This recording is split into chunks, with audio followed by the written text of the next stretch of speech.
amigas, aqui estou eu de volta para falar um pouquinho mais com vocês a respeito de organização de casamento e hoje nós vamos falar sobre um assunto bastante polêmico, que é a lista de convidados para o casamento. É um assunto que dá bastante dor de cabeça. Se você já começou a fazer a sua lista, você sabe do que eu estou falando, e se você começou agora o planejamento, você vai ter bastante trabalho durante o caminho, então eu vou te ajudar. Eu sou a Andréia, cerimonialista, também sou proprietária da Deia com Ideia Papelaria Personalizada, e esse canal é feito para você que está aí organizando o seu casamento.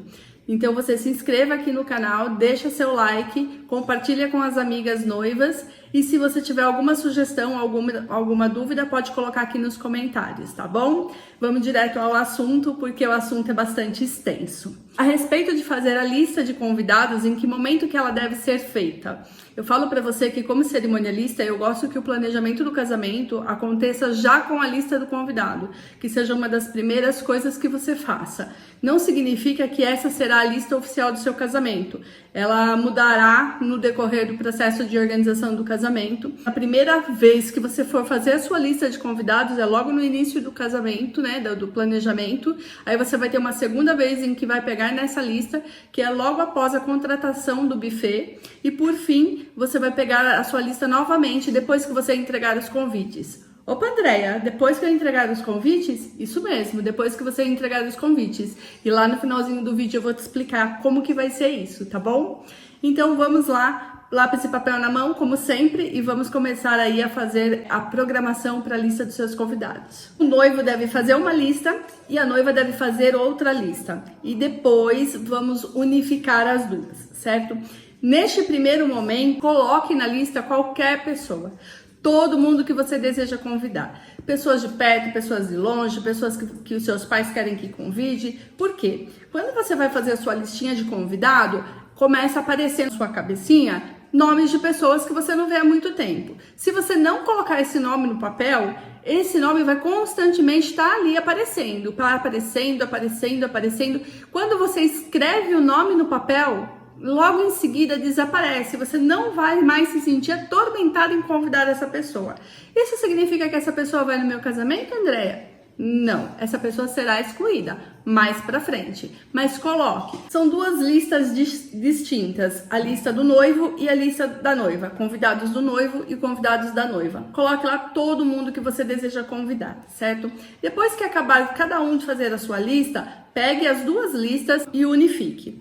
E aí vocês observem ali naquela lista qual nome que foi colocado em duplicidade, que tanto a noiva quanto o noivo convidou. Faça uma marcação, um marca-texto ou circule esse nome. Provavelmente essa pessoa é especial para vocês e há uma grande possibilidade dela fazer parte da sua lista final. Agora nós vamos falar a respeito de quem deve ser convidado para o seu casamento.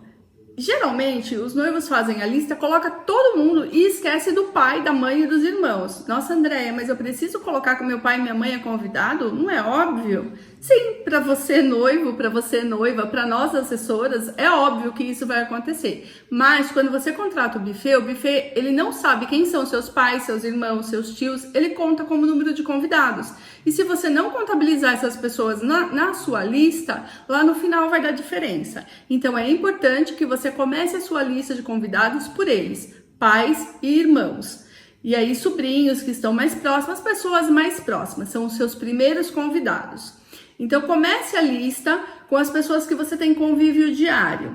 Depois você passa para as pessoas com quem você convive semanalmente. E por fim, para as pessoas que você convive periodicamente. Ao unificar a lista, não se assuste com o número grande de pessoas que estão nela. É comum isso acontecer. Elas serão excluídas no decorrer do processo. Não existe um número ideal de convidados, então cada casamento é único e o número de convidados é de acordo com a personalidade do casal e o perfil do casamento. Eu vou te dar dois exemplos. Vamos imaginar que você quer se casar no salão top da sua cidade, no melhor salão, mas o espaço só comporta 100 convidados e você tem uma lista de 250 nomes. Então o que você tem que fazer? Ou você diminui essa lista ou você procura um outro salão. Outra coisa que pode acontecer com frequência. Vocês imaginaram que nesse primeiro momento vocês querem um casamento para 200 convidados com um jantar. e aí vocês vão contratar o buffet. Quando chega no buffet, vocês percebem que o valor que vocês têm para o investimento do buffet não condiz com o número de convidados que vocês têm. Então você tem duas opções: ou você diminui esse número de convidados para 150, 100 convidados, ou então você troca o cardápio. Em vez do jantar, você serve um coquetel. E aí, como eu disse, não existe um número ideal de convidados para que você faça a sua lista. Depois que o noivo e a noiva terminarem a lista do casamento e fizerem a união dessa lista, destacar os nomes que saírem em duplicidade, e aí vocês verem que ficou uma lista muito grande, não tem problema. Agora a gente passa para a segunda fase, que é a fase do peneirar essa lista, certo? Vamos começar pela família, os tios. Devo convidar os tios a que eu não tenho contato direto? Não, não precisa convidar. Aquele tio que você não vê há muitos anos, que você só tem notícia dele no fim do ano quando a tua mãe liga para saber como é que estão, esses tios não precisam ser convidados, não são pessoas do seu convívio diário. Não se sinta na obrigação, convide aquelas pessoas com quem você tem afinidade, com quem você tem intimidade. O seu casamento é uma reunião de pessoas amigas que você tem intimidade e afinidade, certo? Os primos, devo convidar todos os meus primos? Segue a mesma regra. Se você tem afinidade com o seu primo, convide. Aí cai na questão assim: olha, eu tenho um primo que eu tenho bastante afinidade, nós temos praticamente a mesma idade, mas eu não tenho afinidade com o meu tio. Eu quase não vejo meu tio, meu primo é casado, mora em outra casa. Eu posso convidar só o meu primo? Pode, ele é sua afinidade, não o seu tio. Não se sinta na obrigação de convidar pessoas que você não está próxima. Outras pessoas que você pode excluir da sua lista: namorados e namoradas. Se o namoro é um namoro que começou agora, é um namoro recente, seja de um parente, seja de um amigo, não se sinta na obrigação de convidar essa pessoa. Pode ser que no dia do seu casamento, esse casal nem esteja mais junto, já seja uma outra namorada, já seja um outro namorado, e aí essa pessoa que você está convidando para acompanhar o seu amigo ou o seu parente, você não tem afinidade, você não conhece, entendeu? Então não se sinta na obrigação de convidar namorados e namoradas que estão em começo de relacionamento. Eu costumo falar para as minhas noivas que no último caso, quando você precisar cortar alguém da lista, que comece com os namoros dos adolescentes, porque é muito raro o adolescente que namora há muito tempo a mesma pessoa. Bom, seguindo a nossa lista, vamos falar um pouquinho agora sobre convidar ou não os namorados e namoradas dos pais separados. Então, se o seu pai e a sua mãe são separados e começaram um novo relacionamento, se é um relacionamento que já perdura aí por vários meses, vários anos, é legal que você convide sim a pessoa para ir no seu casamento, claro. Mas se é um relacionamento que ainda nem foi apresentado para a família, está muito no comecinho, vale a mesma regra do namoro que nós acabamos de falar ali atrás. Quanto aos pais da madrasta e os pais do padrasto, eu devo convidar? Não necessariamente. Eles não são os seus parentes, não é obrigado a convidá-los. Se você não tem afinidade com eles, não é obrigado a convidá-los. Eles são futuros parentes dos seus pais. Em relação aos amigos, como é que deve ser cortado qual amigo eu devo convidar e qual amigo eu não devo convidar? Então, assim, se você tem um amigo que você vê com frequência, que você sai sempre com ele, que vocês estão sempre juntos, com certeza ele tem que ir para sua lista de convidados. Agora, se você tem um amigo que é lá da infância, que por algum motivo você tem ali uma afinidade com ele que ficou lá no passado, você não vê há muito tempo, não se sinta obrigado em convidá-lo. Dá trabalho encontrar pessoas para convidar para o seu casamento. Então, dê prioridade a quem está próximo. Às vezes você quer convidar alguém que nem conhece o seu futuro marido ou a sua futura esposa. Esquece. Tire da lista, porque você tem muita gente para colocar nessa lista. E essa pessoa que você não vê há tanto tempo, ela nem sabe que você irá se casar. Aí, confirmar a presença, Giovana. Ainda bem que tu tá gravando, hein?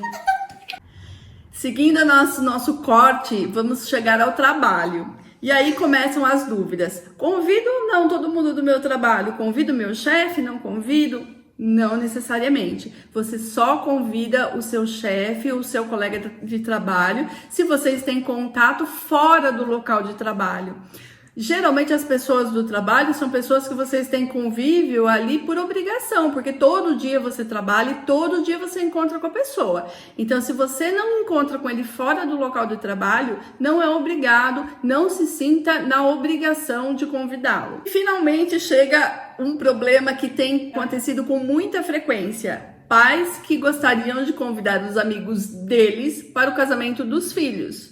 E aí, o que você faz? Você fala para o seu pai não? Ou será que você fala assim, tá bom, eu vou convidar? O que você acha?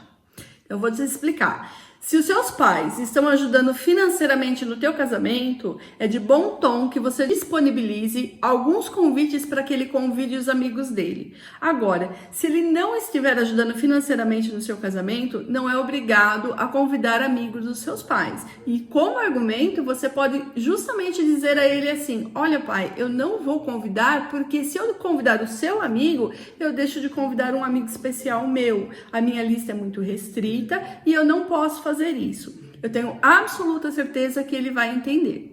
Então, se você já chegou até aqui em fazer uma grande lista, em cortar algumas pessoas da sua lista e você está no começo do planejamento do seu casamento, agora é a hora de pegar essa lista de casamento, dobrá-la e guardá-la numa gaveta e não mexer nela por enquanto. Por que, Andréia? Porque cada vez que você pegar nessa lista, tem uma grande probabilidade de você incluir mais alguém na lista. Então, guarde-a num lugar e não mexa nela até o próximo momento de mexer, que é quando você já tiver contratado o seu buffet. Tá, Andréia, mas o que eu faço se eu lembrar de mais alguém que eu quero colocar nessa lista e a minha lista tá guardada? Lembra que nós já falamos a respeito da agenda do casamento? Você deve ter alguma agenda onde você anota tudo sobre o casamento. Então, você vai pegar essa agenda, criar uma página, lista de convidados e colocar nessa página só as pessoas que você lembrar de colocar na lista e você ainda não fez, certo? E aí você vai voltar na sua lista lá na frente e vai ver se ainda coloca ou não essa pessoa na lista.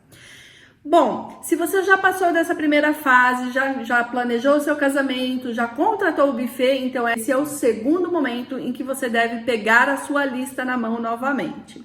Quando você fecha o buffet, você já definiu entre você, o seu noivo e o buffet o número de convidados que vocês querem para o seu casamento. Então, vocês já fecharam com o buffet que serão 200 convidados, que serão 100 convidados, que serão 500. O buffet, no dia, estará preparado sempre para receber 10% de pessoas a mais do que você contratou. Qualquer buffet. Se você contratou 200, ele está preparado para receber 220 pessoas.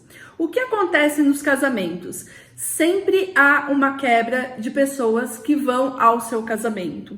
Então, de 200 pessoas que você convidou, 20% dessas pessoas não vão. Elas podem até confirmar com você que vai, mas chega no dia, acontece algum imprevisto e ela acaba não indo. Então, quando você voltar na sua lista de convidados, você fechou o seu buffet para 200 pessoas, você pode fazer sem nenhum problema uma lista de convidado com 220 nomes, porque o buffet está preparado para receber esse tanto de pessoas e dessas 220 pessoas, 20% não irão ao seu casamento. Agora é a hora de você pegar aquela lista que você guardou e rever, olhar se as pessoas que você tinha convidado há 2, 3 meses atrás, elas ainda devem permanecer na sua lista. Caso você acha que eu convidei por impulso, não era isso que eu queria, ótimo, exclua da lista. Provavelmente a sua lista ainda está grande nesse momento, exclua da lista. Pega a sua agenda da noiva, aqueles nomes que você lembrou nesse período que entre o dia que você guardou a lista e agora, olha de novo, verifica se essa pessoa ainda deve ir para a sua lista de convidados ou não. Agora haverá um segundo corte na sua lista. Então, quando você pegar a lista e você vai ver que você contratou 200 convidados e a sua lista está com 300 nomes, você precisa tirar 100 pessoas da lista. E aí você precisa ver quem você não tem afinidade ou quem você não tem intimidade. E são essas pessoas que vão sair da sua lista. Eu costumo sempre brincar com as minhas noivas assim, faça 2 perguntas. Se você responder não para as 2, pode tirar a pessoa da lista. Primeira pergunta, você emprestaria o seu nome para esse convidado, para que ele fizesse alguma compra? Segunda pergunta: você pediria dinheiro emprestado para esse convidado sem nenhuma cerimônia? Se a resposta das duas perguntas for não, então você não tem intimidade ou afinidade com o convidado. Pode tirar da sua lista. No seu casamento, as pessoas que deverão estar com você são pessoas que você tem intimidade e afinidade. O terceiro momento em que você vai voltar nessa lista de convidados, lembra lá no começo do vídeo que eu falei para você assim, depois que você entregar o seu convite, você ainda vai pegar na sua lista de convidados? Então é isso aí. Quando você enviar o seu convite de casamento, peça o RSVP. O que significa isso? A pessoa ela tem que confirmar a presença dela no seu casamento. Quando você fizer ali a última exclusão de pessoas do seu casamento, lá na fase anterior, quando você já contratou o buffet, você excluiu algumas pessoas. Não jogue esses nomes fora, deixa separado os nomes. Por quê? Quando você entregar os seus convites e começar a vir as confirmações ou não de presença, você tem ali alguns nomes que você pode convidar de última hora. Não são todas as pessoas que é legal que você convide de última hora, mas de repente um amigo do trabalho ou um amigo da faculdade que você gostaria de convidá-lo, mas ele precisou ser excluído da lista, ele não vai se importar de ser convidado ali faltando 10 dias para o casamento, faltando uma semana para o casamento. Então, a partir do momento que você começar a receber ali as confirmações de presença e a pessoa falar para você assim, eu não vou, aquela pessoa que disser eu não vou, você pode contar como certo que ela não vai. Se você tem um serviço de assessoria, uma cerimonialista, é muito bacana que essa pessoa faça esse trabalho para você. Agora, se você não tem, peça para alguém de fora fazer esse trabalho para você.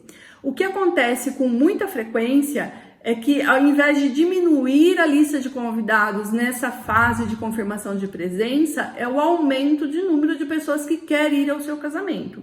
Então, quando você pede para o RSVP ser feito por um profissional ou para alguém com algumas instruções, você pode barrar essas pessoas que querem entrar no seu casamento. Então, instrua algum conhecido para que faça esse serviço de confirmação de presença. Ele pega o telefone do seu convidado, ele liga para o convidado e diz, eu sou fulano, estou representando o casal, e aí dá o nome do casal. E eu gostaria de saber se você irá participar do casamento, da festa de casamento dele no dia tal, horário tal.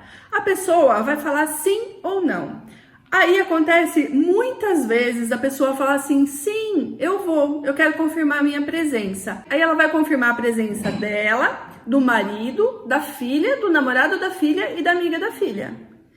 E aí, o cerimonial ou quem está fazendo a confirmação, ela tem que ter o jogo de cintura de falar para a pessoa assim, olha, infelizmente, nesse momento, a lista de convidados já está fechada e não é possível mais incluir o nome de ninguém. A confirmação de presença é para a senhora, seu esposo e sua filha. Entendeu? E aí você já tira fora o namorado da filha e a amiga da filha que queria ir e penetra na sua festa, tá? Isso é um combinado que você tem que ter aí com alguém da sua confiança, para que ela ligue para todos os seus convidados, confirme a presença deles no seu casamento. E a partir do momento que ele confirmar a presença dele no seu casamento, você já tem ali a segurança do número de pessoas que vai ou não. E aí você sabe se você pode chamar alguém que você deixou ali naquela listinha de reserva, ou se você já está com o seu número de convidados fechado e não é possível mais chamar ninguém. Pode acontecer da pessoa falar assim, eu vou falar com a noiva, então se eu posso levar lá o namorado da minha filha. A pessoa que está fazendo a confirmação da sua lista, ela pode falar para a pessoa assim, mesmo que o casal queira, no momento, não é mais possível alterar a lista de convidado, porque o buffet já fechou e a decoração já fechou e nesse momento nem eles têm a autonomia de mexer na lista de convidados. Essas são as dicas que eu tenho para vocês em relação à lista de convidados. Eu espero que eu tenha clareado algumas ideias, ajudado em algumas coisas. Deixo à disposição de vocês o meu e-mail aqui no link aqui embaixo, para que você coloque a sua dúvida, eu responda para você no particular, ou então você pode apenas comentar aqui, eu também respondo a sua dúvida, que talvez a sua dúvida também seja dúvida de alguma colega, tá bom? Muito obrigado por assistir até aqui. Não se esqueça de se inscrever no canal, ativar o sininho, tá bom? Um beijo!